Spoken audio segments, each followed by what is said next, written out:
Ассаламу алейкум, урматтуу жылкы сүйүүчүлөр, чабандыз, палбандар.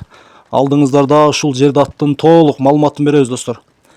Аттын жашы боюнча 5 жаш достор, жазга 6 жаш болот. Аттын үйрү дагы, улагы дагы жооп дейт ээси. Өтө жоон жолпу жакшы ат экен достор. Кече улакка барып, пайпагы жок эле чабып ирген экен. Эки путун бир аз депселетип алыптыр достор. Мына оң путу менен сол путун кече дебелетип, аттын додосу жакшы дейт.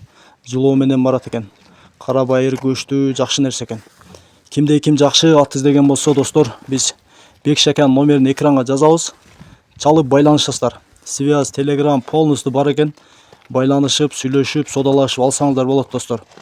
Аттын адреси туугандар Нокат району, Кыргыз Ата айыл өкмөтү Акбулак айылында. Акчасы дагы өтө жөндө. 190 000 сом кеми бар достор. Андыктан байланышып, содалашып алсаңыздар болот. Ат жаккан болсо достор, сөзсүз лайк басып, жакшы ой пикирди жазып кетебиз. Буюрса сиздерге жакшы аттарды тартуулап турабыз. Подписка басып, сөзсүз каналга катталып кетиңиздер.